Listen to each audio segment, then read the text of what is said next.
찬양의 능력, 말씀의 능력을 체험하는 특별한 시간, 인랜드 ANC 수요 성경 공부, 찬양과 함께, 말씀과 함께.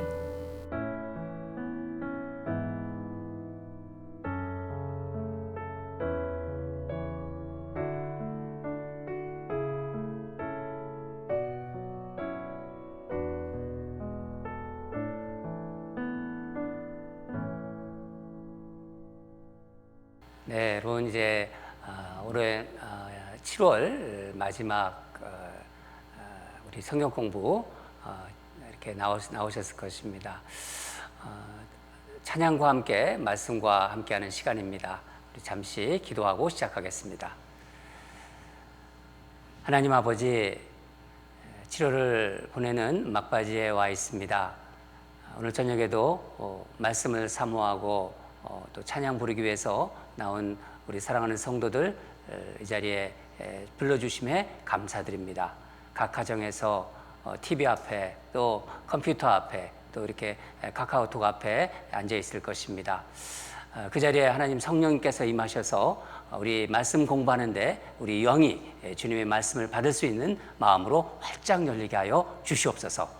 찬양하는 가운데 하나님의 영이 우리 성도들의 영을 터치하셔서 정말 하나님 앞에 찬양하는 가운데 우리의 모든 어떤 삶의 근심과 걱정, 염려들이 다 날아가고 하나님과 함께 되는 귀하고 복된 시간 되게 하여 주시옵소서. 부족한 종을 주님께서 항상 붙잡아 주시고 말씀 전하는데 부족함이 없도록 성령님께서 인도하여 주시옵소서. 찬양하는 우리 은희자매 주님 붙잡아 주셔서 우리 성령으로 함께하는 그런 복되고 귀한 찬양의 시간이 될 수 있도록 역사하여 주시옵소서. 감사드리며 예수님 이름으로 기도합니다. 이제 우리 마음을 활짝 여시고 찬양하는 가운데 우리 같이 찬양으로 나갑시다. 우리 함께 다 같이 힘차게 찬양합시다.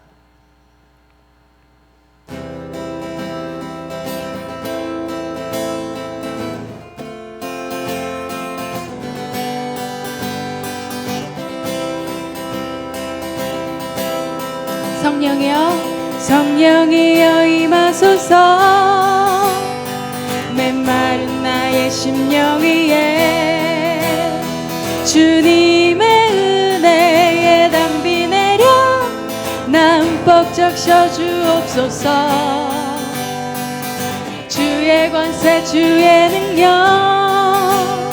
지금 이 시간 임하셔서 악한 권세 모두 깨뜨리고 주님 나라 임하소서.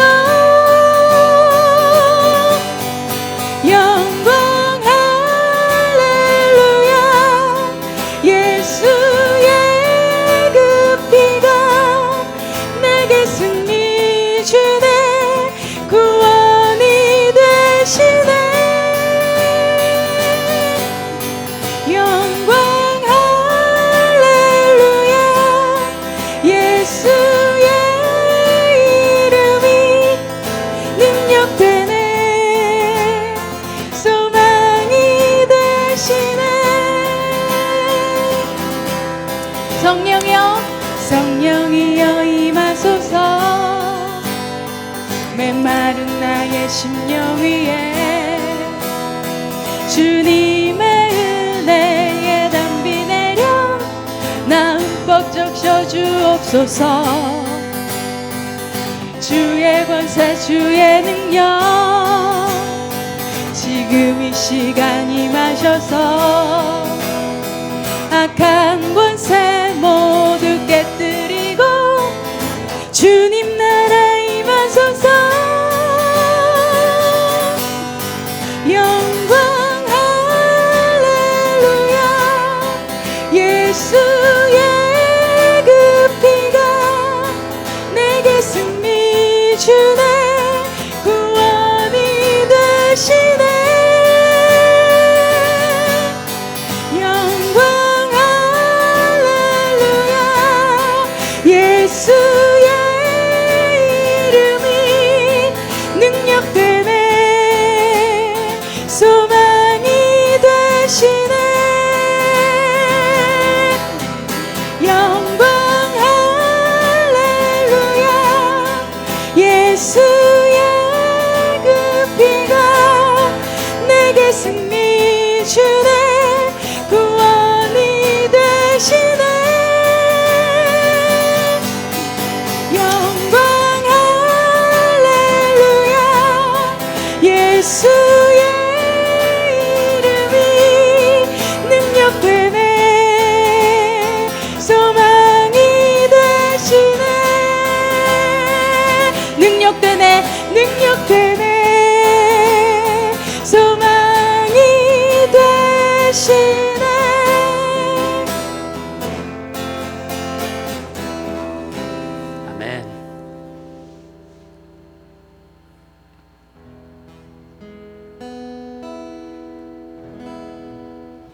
이 세상을 살아가는 동안에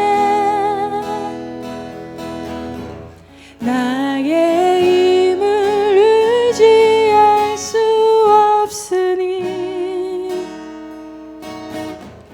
기도하고 낙심하지 말 것은 주께서 참 소망이 되심이라. 주의 길을 걸어가는 동안에 세상에 거두지할 수 없으니 감사하고 낙심하지 말 것은 주께서 참 기쁨이 되심이라.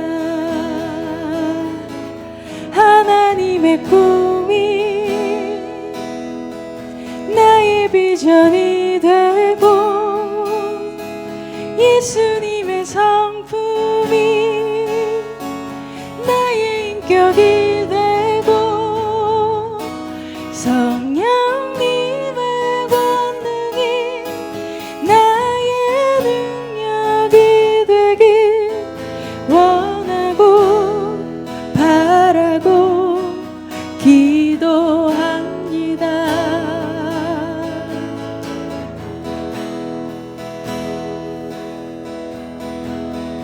이 세상을 살아가는 동안에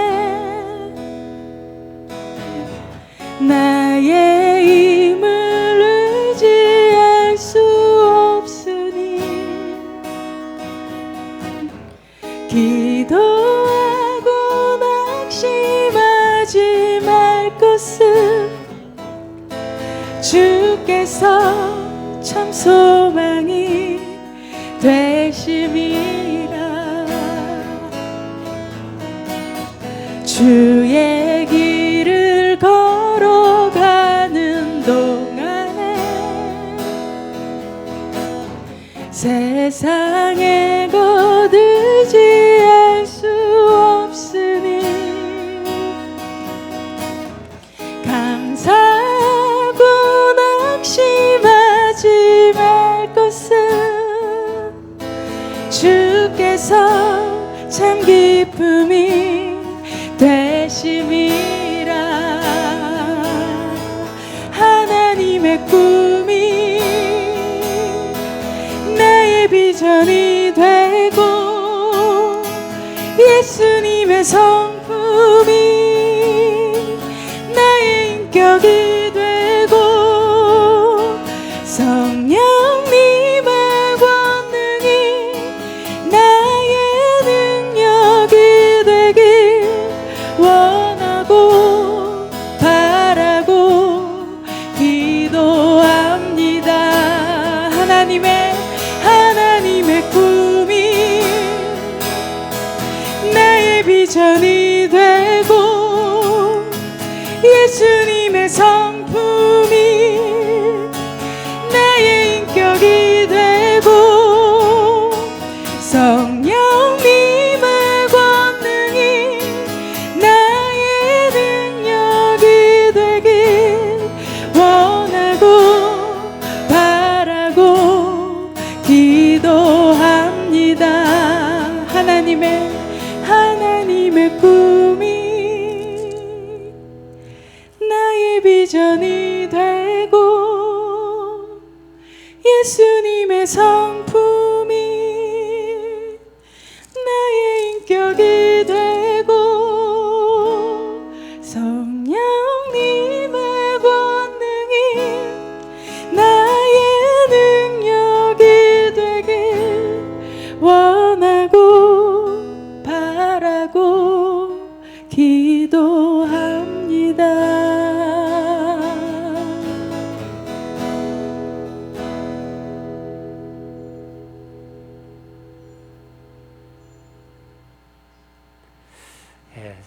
찬양하는 가운데 저는 원하고 바라고 기도합니다. 그 찬양을 묵상하면서 또 같이 따라 부르면서 우리가 정말 예수님의 그런 어떤 품성이 되는 또 제가 되고 우리 모든 우리 성도들이 됐으면 좋겠다. 성령의 능력으로 정말 충만한 그런 교회가 되기를 기도했습니다.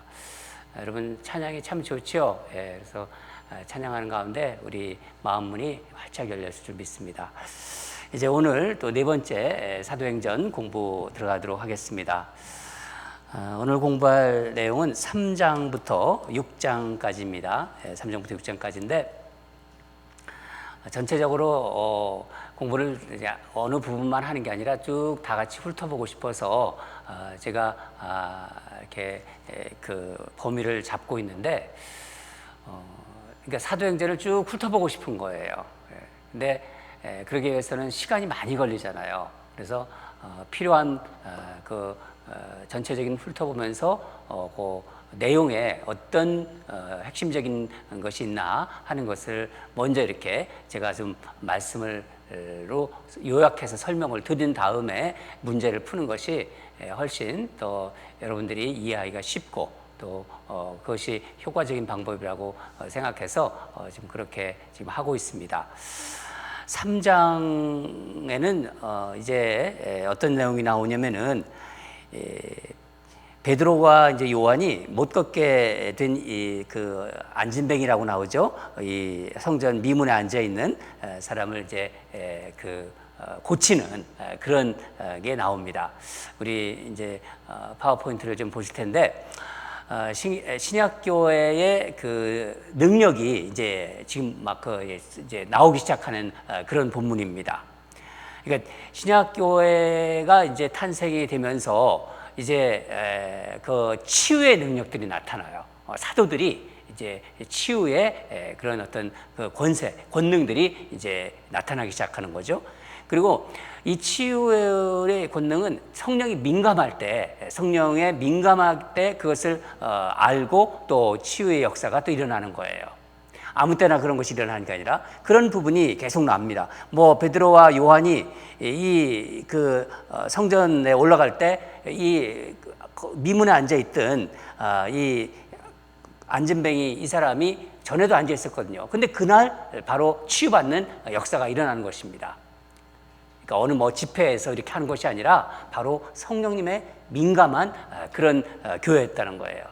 그리고 또 한 가지 특색이 여기 보면은 제9시 기도 시간에 이렇게 나오지 않습니까? 1절 보면 3장 1절 보면은 제9시 기도 시간. 그러니까 그 초대교회는 그 신약교회는 기도하는 교회였습니다.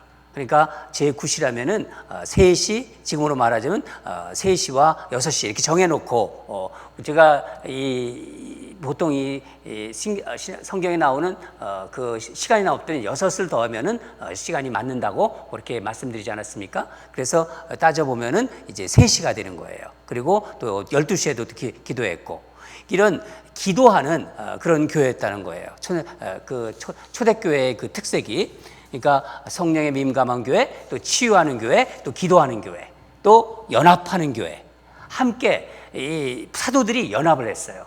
그러니까 따로따로 이렇게 사역을 한 것이 아니라 연합해서 참 이 전통이 너무나 정말 아름답습니다. 이 초대교회의 그 치유와 성령에 민감하고 기도하는 교회, 연합하는 교회. 저는 우리 교회가 그런 교회가 될 줄로 믿습니다.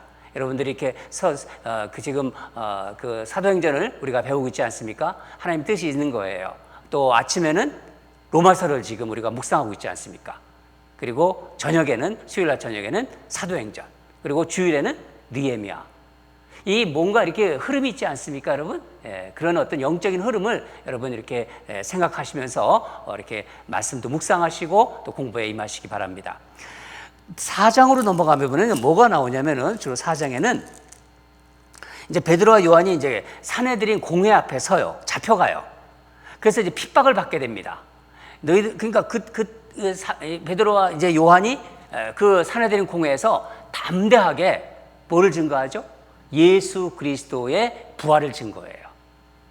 그러니까 이 사람들이 그 예수의 부활을 백성에게 가르치는 것을 싫어하는 사람들이 누굽니까?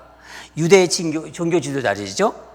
그들 앞에서 담대하게 바로 치유의 역사를 얘기를 해주고 안진뱅이를 일으킨 그 역사를 말하고, 그리고 그 예수 그리스도의 이름으로 그 증거를 합니다.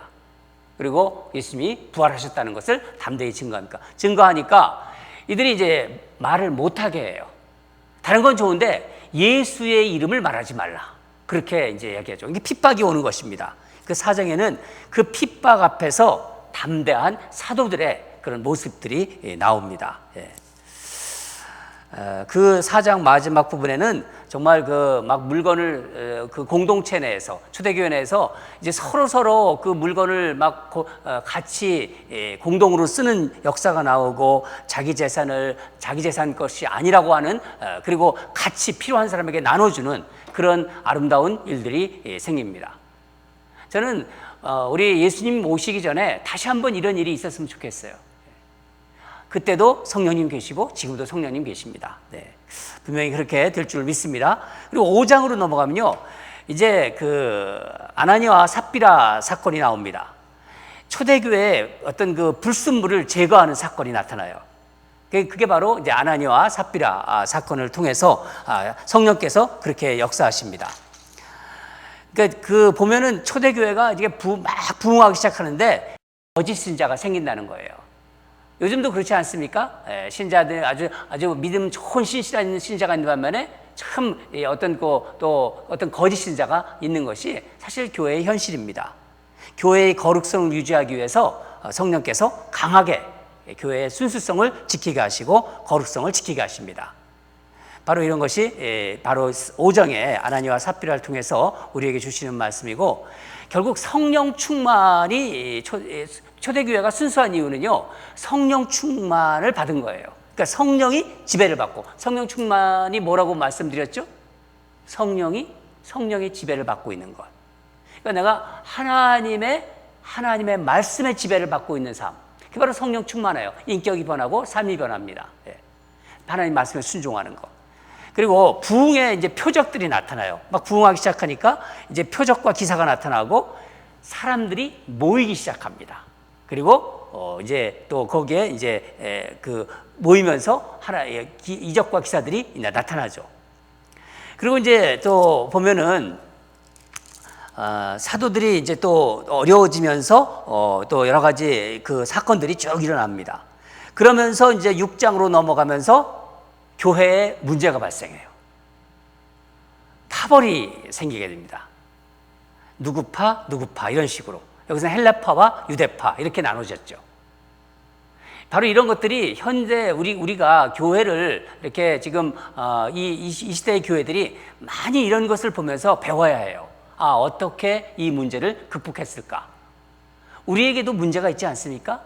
문제가 없는 교회는 없어요. 그렇지만은 그 문제를 어떻게 성령의 능력으로, 하나님 말씀으로 잘 대처하느냐, 그게 지혜로운 교회입니다.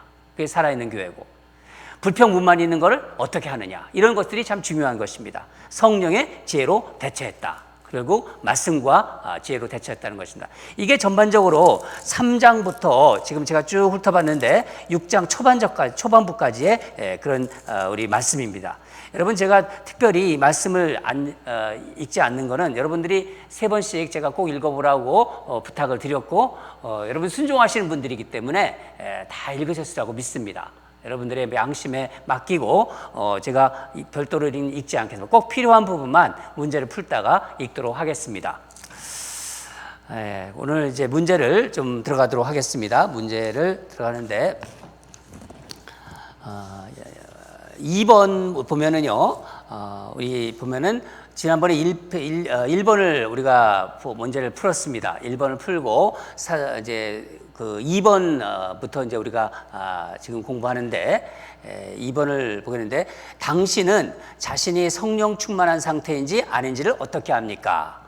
또 다른 사람의 성령 충만을 어떻게 알아볼 수 있습니까? 하는 문제입니다. 여러분, 우리 성령 충만에 대해서 좀 배웠는데, 이 성령 충만의 가장 큰 특징이 무엇인가요? 성령 충만. 그 성령 충만한 사람은 항상 내 생각, 내 의, 내 자아 이런 것보다는요, 하나님의 말씀의 지배를 받아요. 성령이 내 안에서 역사하시는 거예요. 성령이 살아있는 거예요. 이게 가만히 있는 게 아니라 이렇게 막 활동하는 그런 분이 바로 성령 충만한 분입니다.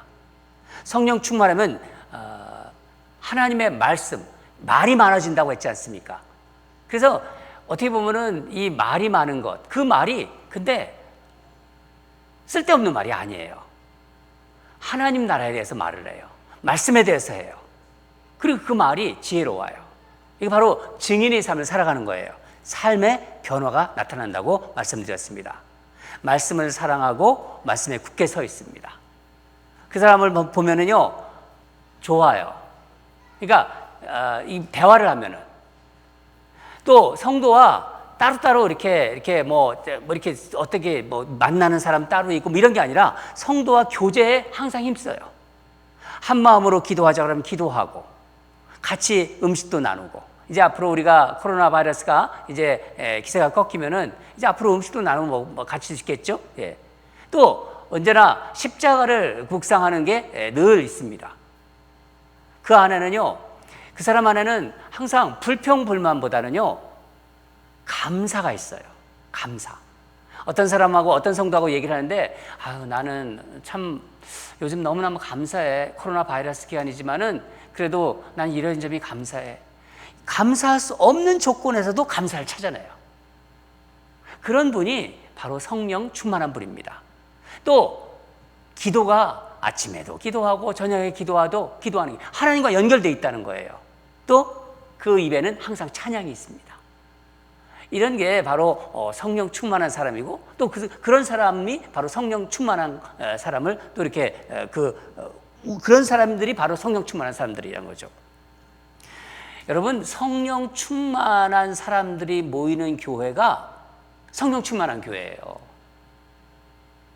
성령 충만하지 않은 사람들이 모이는 교회는 성령 충만할 수가 없어요.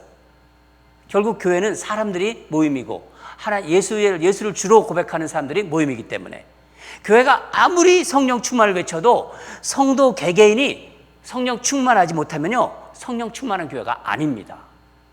저는 우리 교회가 오늘 이렇게 사도행전 말씀을 공부하면서 성령 충만을 사모했으면 좋겠어요.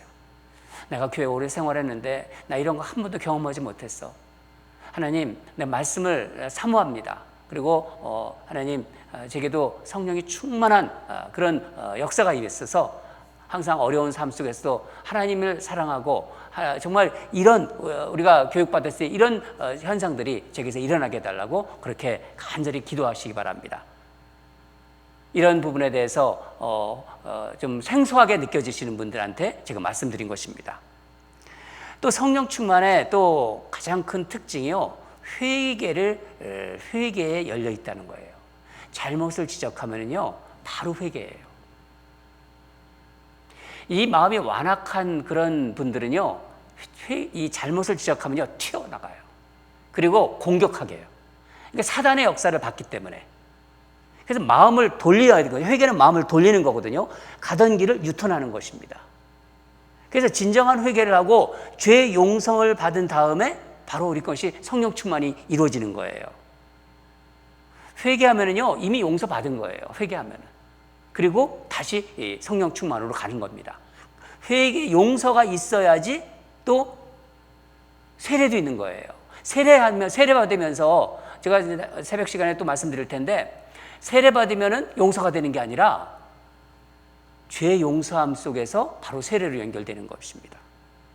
성령께서 선물을 준다고 했는데 조금 더 깊게 설명을 드리겠어요. 우리가 성령의 선물을 받는다는데 성령 자신이 선물이에요.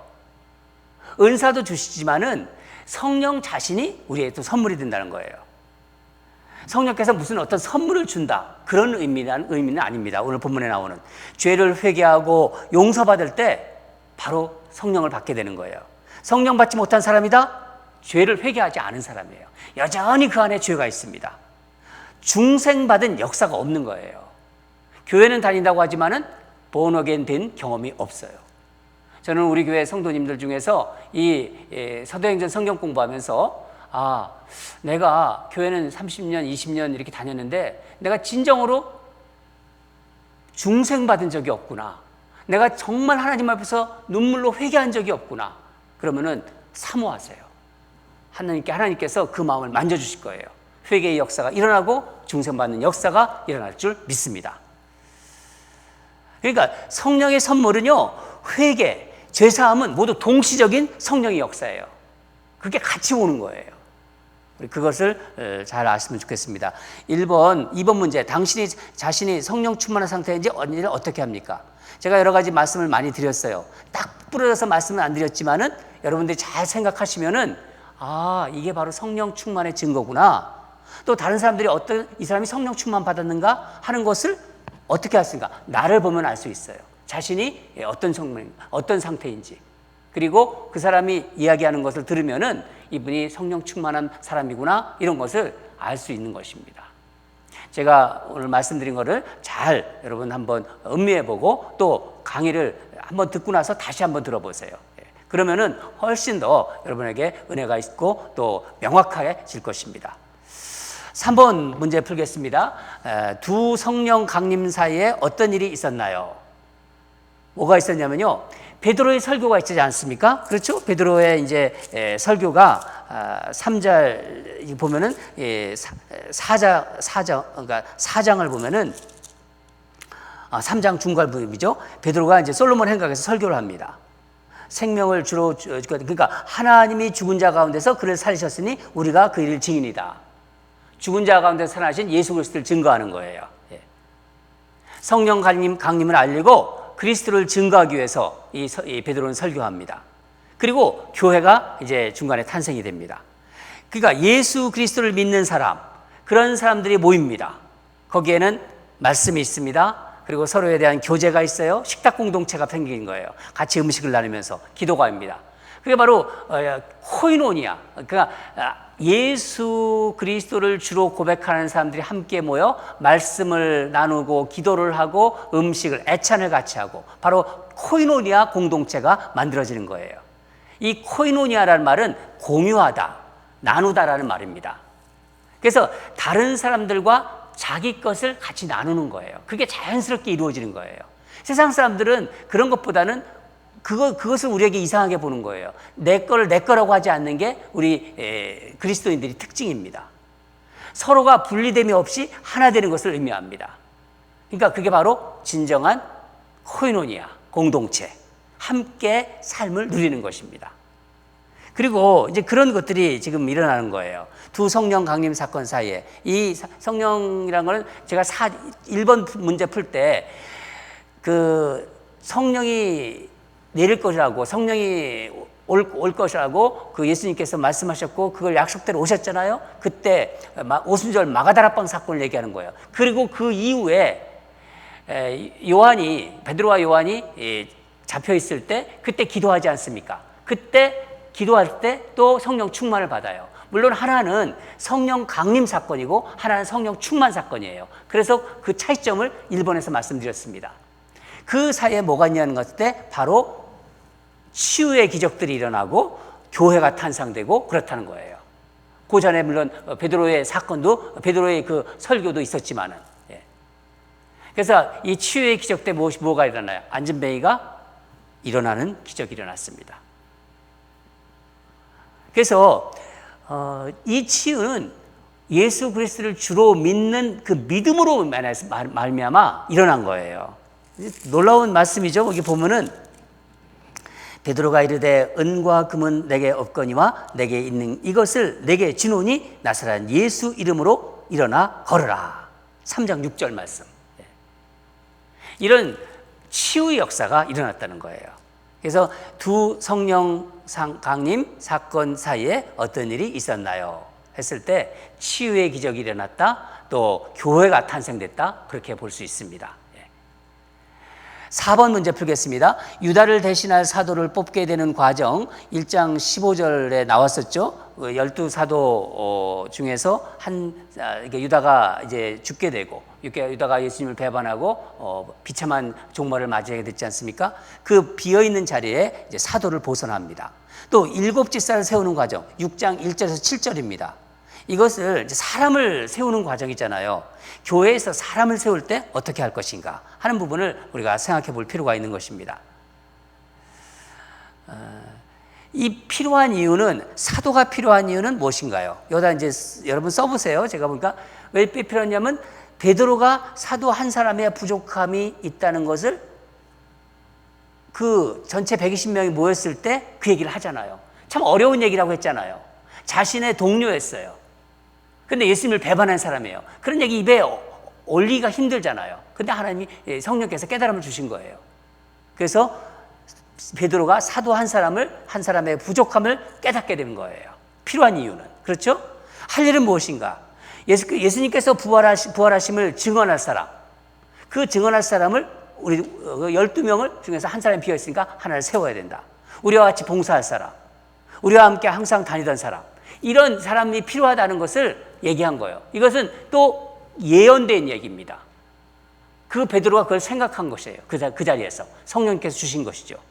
뽑는 사람은 몇 명이었습니까? 120명이 뽑는 거예요. 빈칸에 써놓으세요, 여러분. 120명. 그리고 필요한 이유는 무엇이고, 베드로가 사도 한 사람이 부족함을 깨닫게 됐다. 그렇게 쓰면 됩니다. 예수님께서 할 일은 무엇인가? 예수님께서 부활하심을 증언할 사람을 세우는 것이다. 우리와 함께, 사도들과 함께 증거할 사람들을 세우는 것이다. 뽑는 방법이 뭡니까? 추천했잖아요. 추천하고 두 사람 추천 중에서 한 사람을 제비뽑게 뽑았다는 거예요. 제비뽑게. 그래서 하나님의 방법으로 뽑은 거예요. 사실은 성령님 오시기 전에 이 일을 한 거예요. 성령님 오시기 전에는 제비뽑기는 안 해요. 그러니까 이 신약 시대에는 제비뽑기 같은 거 하는 거는 사실은 구약을 생각하고 하는 거예요. 그렇지만은 이제 우리가 이제 성령이 계시기 때문에 우리가 교회 일을 할 때도 뭐 필요하다면은 제비뽑기도 하지만은 가능하면 제비뽑기보다는 우리 안에 계신 성령님에 의존하는 게 훨씬 더 그게 신약 시대에 맞는 방법입니다. 뽑힌 사람이 누구인가요? 마띠아입니다. 그렇죠? 예, 다 여러분 쓰셨을 줄 믿습니다. 뽑는 방법은 추천하고 기도하고 제비뽑았다. 그렇게 쓰면 돼요. 그게 추천은 23절에 나오고 1장 23절에 나오고 24절 25절에 기도가 나오고 26절에 제비 뽑습니다. 그리고 뽑힌 사람은 마띠아입니다. 그렇죠? 예. 집사, 일곱 집사를 세우는 과정이 나옵니다. 이게 이제 교회에 문제가 생긴 거예요. 어떤 문제가 생기냐면은 이제 초대교회가 막 부흥하기 시작하고 막 사람들이 모이기 시작하고 하면서 이제 좀 이렇게 경제적으로 좀 괜찮은 사람들도 있고 어려운 사람들이 있잖아요. 그러면 그 어려운 사람들이 이제 그래서 구제를 하기 시작해요. 구제를 했는데 이상하게 그 초대교회 내에는 헬라파 사람들과 유대파 사람들이 있었어요. 본토박이는 유대파라고 헬라파는 그러니까 이방이 아니라 이게 다른 지역에서 온 유대인들이에요.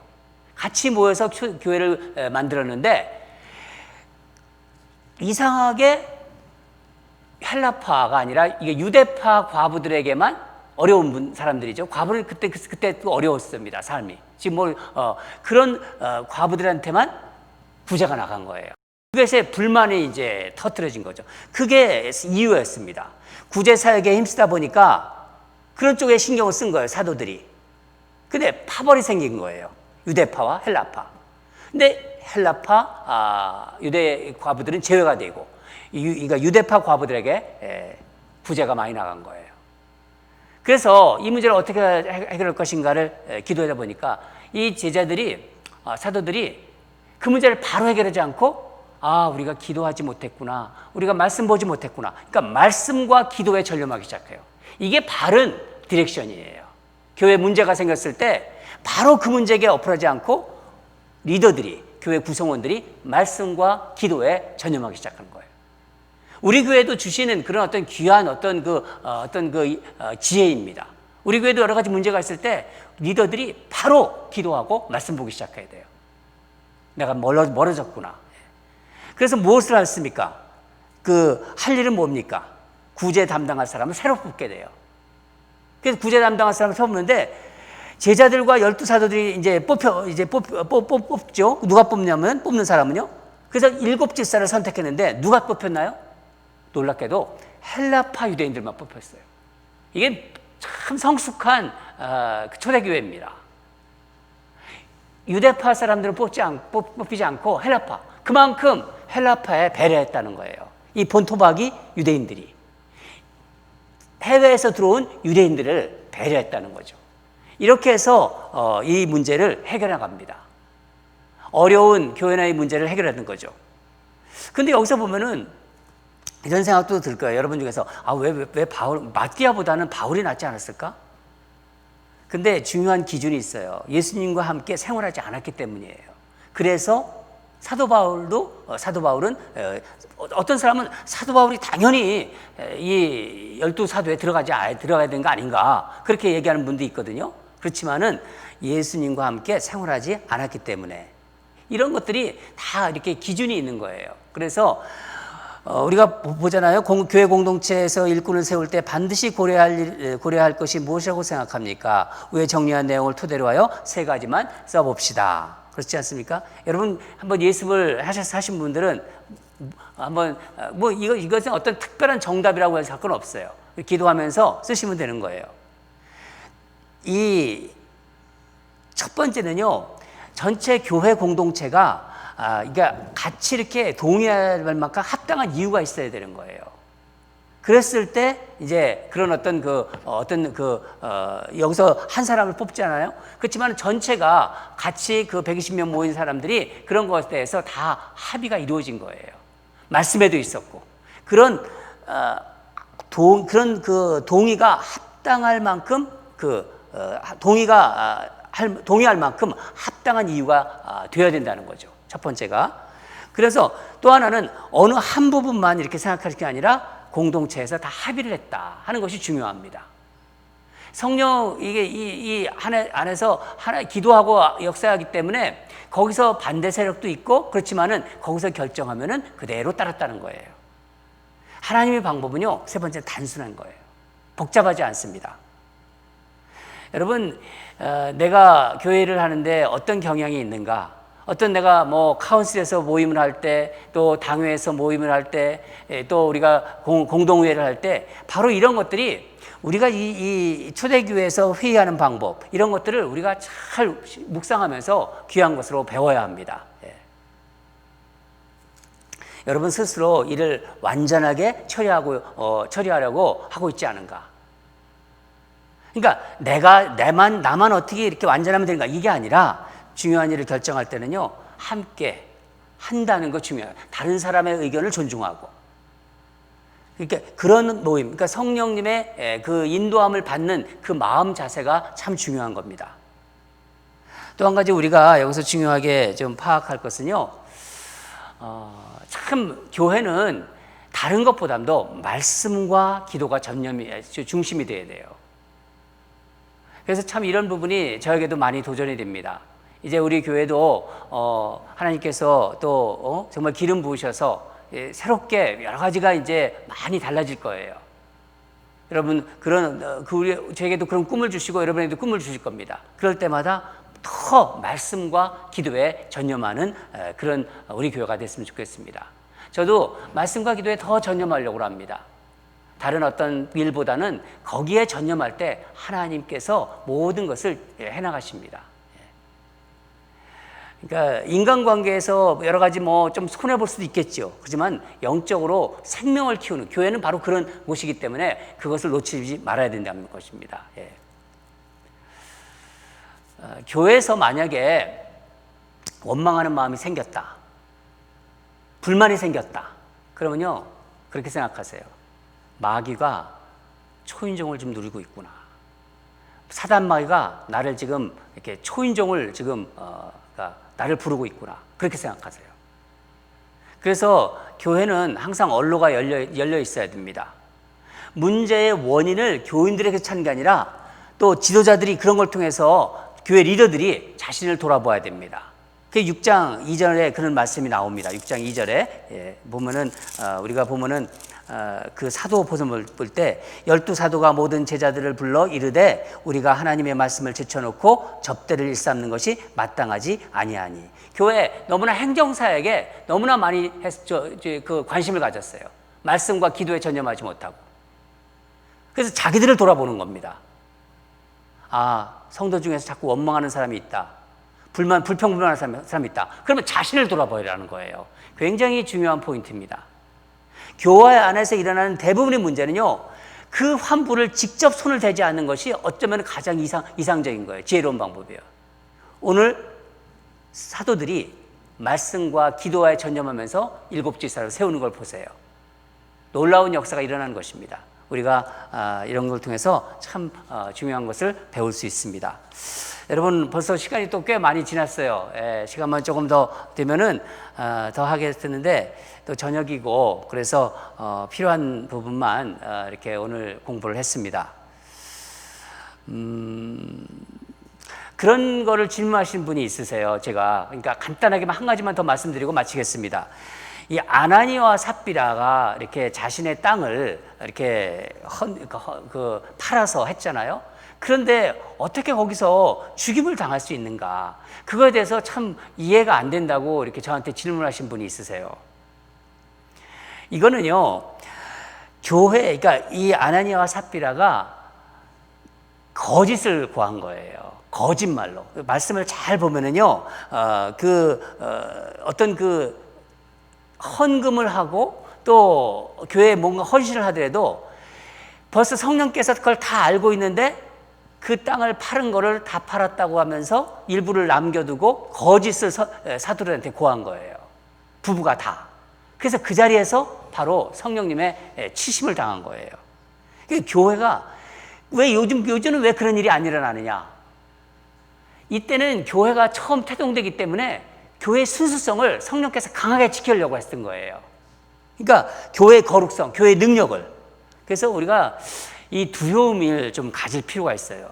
이 두려움도요, 어떤 나쁜 두려움은 다 나쁜 게 아니라 유익한 두려움이 있어요. 한 3가지만 제가 말씀드리겠습니다. 첫 번째 유익한 두려움이 뭐냐? 성령님에 대한 두려움이 있어야 돼요.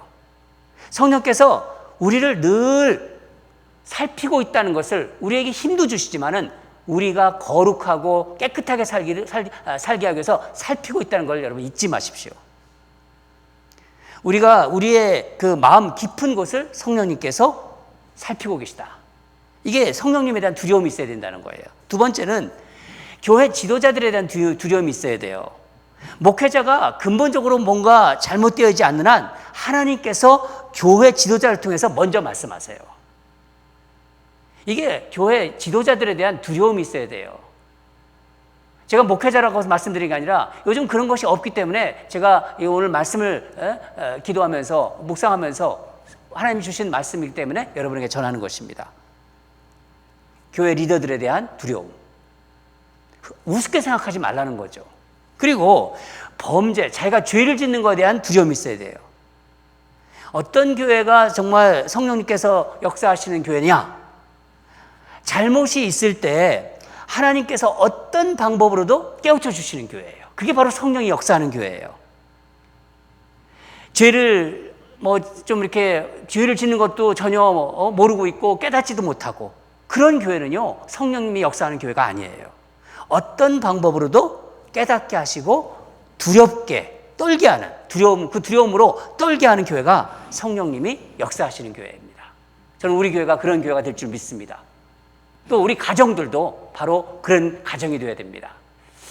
오늘도 여러 가지를 많이 말씀드렸습니다. 한번 2번씩 들어가면서 오늘 우리가 공부한 거를 잘 음미하고 내 것으로 만들고 또 그것을 말씀을 우리 삶에서 적용하고 실천해서 하나님의 능력이 드러나는 우리 교우들이 되기를 바랍니다. 기도하겠습니다. 하나님 아버지, 오늘도 하나님께서 우리 사도행전을 통해서 정말 초대교회를 이런저런 모양을 또 살펴보게 하셨습니다. 하나님, 초대교회의 그 부흥의 그런 모습들도 살펴보았고 거룩하고 순수함성을 지키기 위한 성령님의 그 역사하심도 우리가 살펴보았습니다. 어떻게 사람들을 뽑는가를 우리가 살펴보았습니다. 오늘 말씀을 여러 번 우리가 들으면서 또 방송으로 들으면서 우리 것으로 만들고 정말 하나님의 귀한 백성으로 이 시대에 성령님의 음성을 듣는 우리 모두가 되게 하여 주시옵소서. 수고한 모든 우리 사랑하는 성도들을 축복해 주시고 다음 주 또 이 시간까지 하나님 함께 동행하시고 역사하여 주시옵소서. 감사드리며 예수님 이름으로 기도합니다. 아멘. 건강하십시오.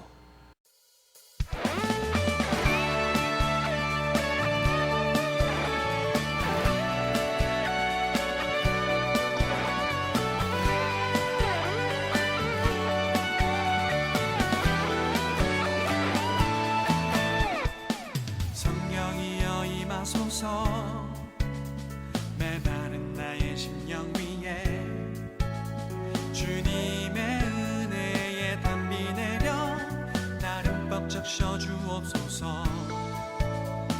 주의 권세 주의 능력 지금 이 시간 임하셔서 악한 권세 모두 깨뜨리고 주님 나라 임하소서.